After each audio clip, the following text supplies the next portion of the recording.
Selanjutnya patakun fi sohrotin. Patakun fi sohrotin. Nah, sudah tadi ya. Tamsil, kemudian juga secara spesifik.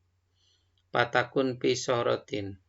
Perbuatan itu perbuatan yang kecil itu berada di dalam batu besar. Bahkan ada di langit. Nah, ini mimba bitatmim. Untuk lebih melengkapi. Sudah mah kecil berada di perut batu, berada di kedalaman bumi, berada di langit. Nah, itu artinya untuk melengkapkan betapa yang kecil dan tidak diketahui oleh manusia itu oleh Allah diketahui. Sehingga tamma khofaul asya fi nafsiha bi khofai makaniha. Menjadi lengkap ketersembunyian sesuatu dengan sendirinya karena ketersembunyian tempatnya. Itu namanya tatmim. Jadi kalau miskolah habatin min hordal saja itu hanya perbandingan. Tapi karena ada patakun fi sohrotin, au fis samai, au fil ardi, nah itu dianggap sebagai tatmim, lebih melengkapkan. Jadi sesuatu yang dianggap tersembunyi dengan sendirinya juga menjadi tersembunyi karena tempatnya. Jadi bahasa kitanya mah sudah mah kecil, berada di perut batu, berada di langit, berada di bumi. Ya kan oleh manusia mah tidak diketahui gitu, tapi Allah tidak. Ya. Jadi kalau bahasa Indonesia sederhananya perbandingannya namanya semut hitam berada di atas batu hitam, kemudian di tengah malam yang gelap gulita. Nah, kelihatan nggak? Kan pasti nggak kelihatan. Sudah mas semut hitam kecil, sudah tersembunyi kan? Artinya dengan kecilnya saja tersembunyi. Kemudian berada di atas batu hitam, lebih kecil lagi, lebih tersembunyi lagi. Kemudian di tengah malam yang gelap gulita, lebih lagi. Nah, itu namanya tatmim, jadi melengkapkan ketersembunyian sesuatu. Di sini juga perbuatan yang kecil berada di perut batu, berada di langit, berada di bumi, semuanya Allah tahu dan akan diberikan balasannya. Nah, yang begitu namanya tatmim. Tatmim atau peribahasa Indonesia apa ya? Anti klimak gitu ya. Wa'mur bil ma'rufi wanha 'anil munkari.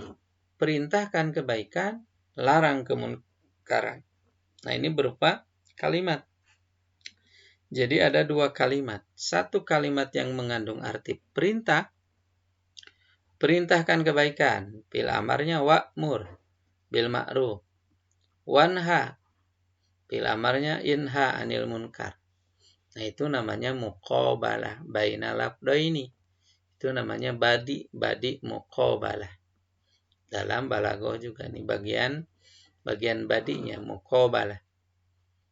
Nah, bedanya dengan tibak, kalau tibak mah kata. Nah, kalau ini kalimat. Wa'mur bil ma'ruf wanha 'anil munkar. Tapi menunjukkan perlawanan gitu. Maka disebut muqabalah. Inna ankarul aswati la sautul hamir.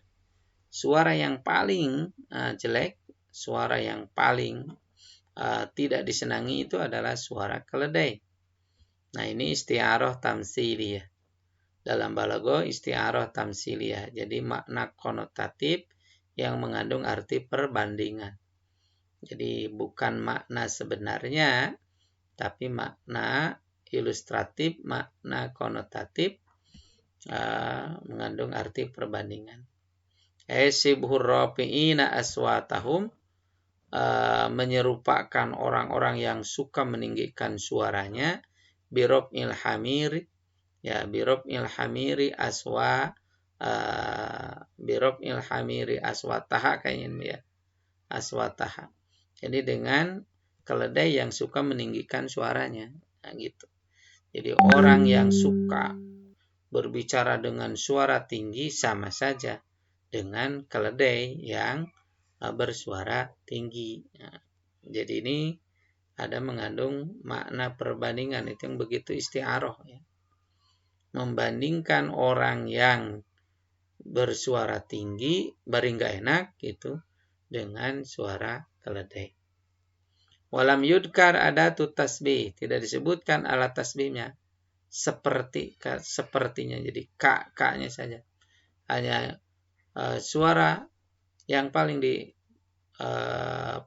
tidak disenangi, suara yang paling jelek adalah suara keledai. Itu kan seolah-olah bukan bermaksud menguatkan atau menonjolkan keledainya, tapi orang yang bersuara seperti keledai gitu. Cuma kata-kata sepertinya nggak disebutkan. Nah, itu isti'aroh namanya. Wa inama auradahu, tetapi Allah menuturkannya bitorikil isti'aroti, dengan cara isti'aroh, dengan cara ungkapan konotatif. Jadi bukan ungkapan sebenarnya, ungkapan konotatif. Untuk apa? Lil mubalaghati fid dami, untuk menguatkan dalam mencela. Jadi karena saking jeleknya tak seperti keledai. Watan piri, dan agar menghindari anrok isauti, dari meninggikan suara. Karena saking jeleknya dan dibenci, dicela, dibandingkanlah dengan keledai. Kalau di Arab dianggap suara yang jelek keledai. Kalau di kita kan karena keledainya nggak tahu suara apa, mungkin suara serigala di tengah malam, kayaknya itu kan jelek dan ditakuti gitu. Nah, itu ada beberapa ya balagohnya, nilai balagohnya sudah berapa. Kalau diulangi ada tiba, kemudian ada sigot mubalagoh, ada dikrul khos ba'dal am, kemudian takdimu mahaku ta'hir yang untuk hasru, kemudian ada tamsil, kemudian tatmim, ada muqabalah, isti'aroh, tamsiliyah. Itu balagoh sebagai pengetahuan saja. Nanti lebih dalamnya dipelajarinya mulai semester 5, 6, dan 7 balagoh itu. Demikian, wallahu alam, semoga bisa dipahami dan dimengerti.